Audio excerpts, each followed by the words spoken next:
സ്മാരക വായനക്കൂട്ടത്തിൻ്റെ 14ാമത് പുസ്തക ചർച്ചയാണ് ഇന്നത്തെ ചെറിയൊരു സാക്ഷ്യം വൈകി.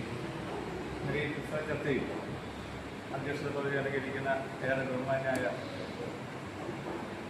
ശ്രീമതി ശ്രീലത നമ്മുടെ അമൃത വിദ്യാലയം വൈസ് പ്രിൻസിപ്പാളാണ്.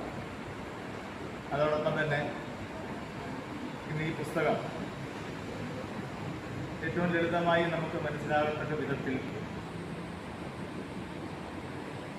അവതരണം നടത്തി ഏതൊരു കൊച്ചുകുട്ടിക്ക് പോലും മനസ്സിലാകാത്ത തരത്തിലുള്ള കൃത്യമായിട്ട് അവതരണം നടത്തിയ ഏറെ ബഹുമാനായ ശ്രീ പി മഹേഷ് ജി,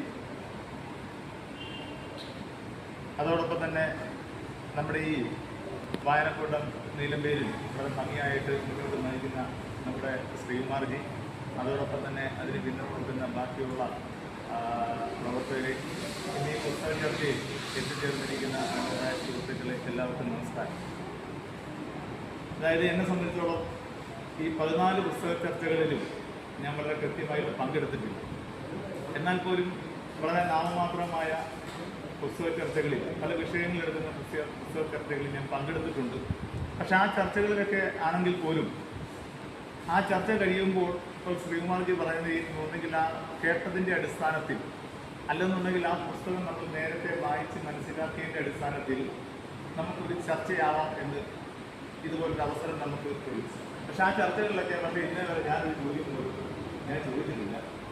പക്ഷേ ഇന്ന് സത്യം പറഞ്ഞു കഴിഞ്ഞാൽ ഞാൻ സംശയം ചോദിച്ചപ്പോഴേ പറഞ്ഞു, ഈ കേളപ്പൻ ആരാന്നറിയുമ്പോൾ ഏത് ഉറക്കത്തിൽ ചോദിച്ചാലും ഞാൻ പറയുമായിരുന്നു കേരള ഗാന്ധിയാണ്. പക്ഷെ അത് ചെറുപ്പം മുതൽ ഞാൻ കേട്ട് അത് ആ ഒരു വാക്ക് മാത്രമേ അറിയത്തുള്ളൂ. അതിനപ്പുറം നമുക്ക് ഈ വ്യക്തിയെ നമുക്ക് അറിയത്തില്ല. പക്ഷേ കേവലം 1 മണിക്കൂർ ദൈർഘ്യം നിന്ന ഈ ഒരു അവതരണത്തിൽ പക്ഷെ അതിൻ്റെ പല ഭാഗങ്ങളും വളരെ വ്യക്തമായിട്ട് മനസ്സിലാക്കാനായിട്ട് എന്നെ സംബന്ധിച്ചോളം മനസ്സിലായി. പക്ഷെ മറ്റ് പുസ്തക ചർച്ചകൾ നീലമ്പേരിലെ പല ഭാഗത്തും നമ്മൾ സംഘടിപ്പിക്കുമ്പോൾ ഈ പറയുന്ന അംഗങ്ങളുടെ പ്രാതിനിധ്യം പക്ഷേ വളരെ നമുക്ക് കൂടുതലായിട്ടുണ്ട്. അത് സത്യമാണ്. പക്ഷെ ഇന്ന് ഇവിടെ വന്നപ്പോൾ നാമമാത്രമായിട്ടുള്ള ആൾക്കാരാണെങ്കിൽ പോലും ഈ അവതരിക്കുന്ന വിഷയങ്ങൾ നമ്മൾ വളരെ കൃത്യമായിട്ട് ഗ്രഹിച്ചു കഴിഞ്ഞാൽ ഒരു പക്ഷേ ആ 10 പേരാണ് 10 പേരിൽ നിന്ന് നമുക്കത് പ്രസരിപ്പിക്കാനായിട്ട് സാധിക്കും. വരുന്ന അംഗങ്ങളുടെ മൂല്യമല്ല, പക്ഷെ വരുന്ന അംഗങ്ങളുടെ എണ്ണത്തിൻ്റെ മൂല്യമല്ല, പക്ഷെ വരുന്ന അംഗങ്ങൾ അത് കൃത്യമായിട്ട് നമ്മളത് മനസ്സിലാക്കിയാൽ നമ്മുടെ പൊതുസമൂഹത്തിന് വളരെ മാറ്റങ്ങൾ സംഭവിക്കാനായിട്ട് നമുക്ക് ഓരോരുത്തർക്കും നമുക്ക് സാധിക്കും. ഈ നിരവധിയായിട്ടുള്ള മഹാത്മാ അയ്യങ്കാളിയുടെ ഒരു പുസ്തക ചർച്ചയായിരുന്നു നമ്മുടെ നാരകത്തിലെ വ്യക്തിയെടുത്തത്.